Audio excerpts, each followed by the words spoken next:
कि हमें इंडिया के साथ ताल्लुकात बेहतर करने चाहिए और जब वो कुर्सी पे बैठ जाते हैं, हाँ भाई कश्मीर चाहिए हमें, कश्मीर पे जो हो रहा है हम उसके पहले उसके लिए आवाज उठाएंगे और उसके बाद कुछ और करेंगे। देखें आज तक आर्मी ने हमें क्या बना कर दिया, कोई गरीब को मोटरसाइकिल बना कर दी, कोई सस्ती कार बना कर दी, ठीक है ना।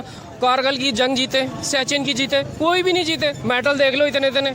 और अरब बाजवा साहब आए हैं, पूरा झाड़ू दी, अरब रुपया, ठीक है ना, लूटा और जजीरे लिए, वो गए फ्रांस के अंदर, ठीक है ना।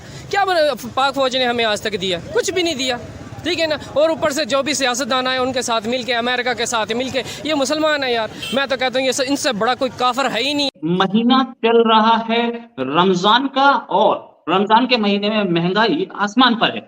हमने देखा कि इससे पहले जब भी कभी पाकिस्तान में प्रॉब्लम आती थी तो इंडिया से चला जाता था, इंडिया से प्याज गई है, इंडिया से टमाटर गए हैं। पिछले 75 साल से हमें एक ही लॉलीपॉप दिया जा रहा है कि कश्मीर जो है वो हमारी शारग है, कश्मीर बनेगा पाकिस्तान। सबसे पहले तो उन्होंने इंडिया जो आर्टिकल 370 किया है, तो आपने उसके ऊपर क्या कर लिया है? ट्रेड बंद कर, आपने ट्रेड बंद की। ट्रेड बंद करने से किसको नुकसान? उन्होंने बेच दिया इंडिया को। हमारा कश्मीर बिक गया इंडिया के आगे। मोदी ने जो हमारी बचत में अपना मंदिर बना दिया है, ये हमारे लिए डूबकर मरने का मकाम है। आप सिर्फ इंसानियत को बचाने का, अब जात पात नहीं पूछी जाती, नाम नहीं पूछा जाता, वो सिर्फ ये देखते हैं कि ये इंसान है।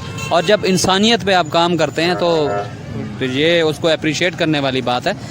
सुपर पावर्स के साथ हमारे रिलेशन नहीं अच्छे होंगे तब तक हम दुनिया में पाकिस्तान जो है ना, वो किसी भी इशू पे, चाहे वो पानी का इशू हो, चाहे कश्मीर का इशू हो, चाहे फ़लस्तीन का इशू हो, उसके अंदर हम आगे नहीं आ सकते। और अब ये हमारे जो सस्ते जर्नलिस्ट हैं जो कि मेन स्ट्रीम मीडिया पे बैठे हैं, वो ये कहते हैं कि ये डेवलपमेंट इंडिया इसलिए कर रहा था कि जो वो लोग हैं उनका मुंह बंद कर दिया जाए। ये एक जुल्म हुआ था जो 370 धारा को लेकर इमरान खान ने इस अवाम, इस कौम पर किया कि उन्होंने जो ट्रेड बंद की इंडिया के। मैं समझता हूँ कि ये दुश्मनी हुई है पाकिस्तान के साथ। मोदी है मिसाल के तौर पे, वो उसकी जितनी भी पॉलिसीज हैं वो काफी कह ले के राइट टेस्ट किस्म की पॉलिसीज हैं। वो मुज़ाकरात की टेबल पे नहीं आना चाहता पाकिस्तान के साथ।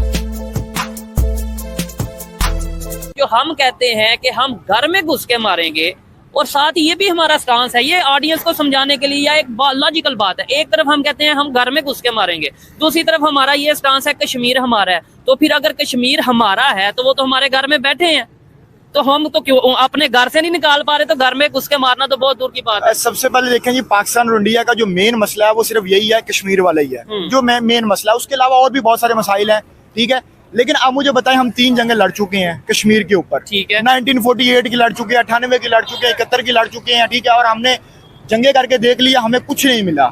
मैं अभी भी जो इंडिया, जहाँ पे कश्मीर के लोग हैं वो क्या चाहते हैं, ये मेन इंपॉर्टेंट बात है। मेन चीज ये चीज है। अगर देखे ना, अगर आजाद कश्मीर की तरफ हमने कोई मॉडल आजाद कश्मीर बना दिया होता तो हम लोगों को दिखाते, इंटरनेशनल मीडिया को दिखाते कि यार ये देखो, ये हमारे पास आजाद कश्मीर है, ये मॉडल बन चुका है। और हम जो दूसरा कश्मीर है इंडिया साइड वाला, उसको भी हम ऐसा बनाना चाहते हैं कि आपके पास एक ऐसी मिसाल, कोई एक ऐसा इदारा, कोई एक ऐसा हॉस्पिटल, कोई एक ऐसा प्रोजेक्ट है जो कि आप इंटरनेशनल मीडिया के सामने पेश कर सकते हैं। और यही सवाल अगर दूसरी साइड के हवाले से किया जाए, वहाँ पे तो G20 की मीटिंग होगी और उन्होंने दिखाना क्या, दिखा दिया है। G20 की वहाँ पे मीटिंग हुई, IIT दुनिया का अब इंटरनेशनल ब्रांड बन चुका है। वहाँ पे IIT से कितने लोग पढ़ के गए हैं जो सॉफ्टवेयर कंपनीज जो हैं, जो बहुत बड़ी कंपनीज है, माइक्रोसॉफ्ट CEO हैं, जो IIT से पढ़ के निकले। आप मुझे बताएं, आप इस तरह का एक भी इदारा बना सके आजाद कश्मीर के अंदर? ठीक है। तो देखें, अब ये जो लॉलीपॉप आप पिछले 75 साल से दे रहे थे ना, अब इसको देना बंद कर दें, क्योंकि इसके पीछे मैं आपको रीजन बता देता हूँ। अब जो मुझे लगता है ये रीजन है, इसके पीछे सारा मामला ये है कि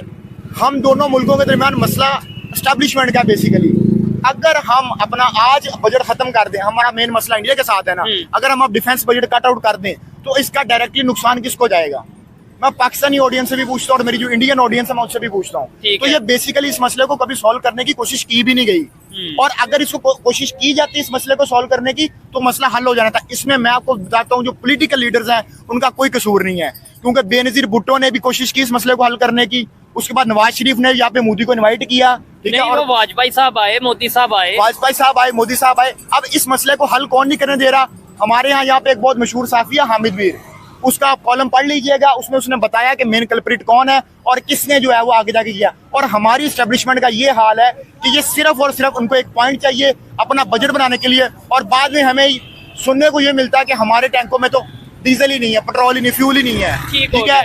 आप हमसे 1800 अरब रुपए का बजट खींच रहे हैं, ठीक है। हम गरीब कौम है, हमारे पास बच्चों को पढ़ाने के लिए स्कूल नहीं है, बच्चों को भेजने के लिए, बच्चे बीमार हो जाए हमारे पास हॉस्पिटल्स नहीं है।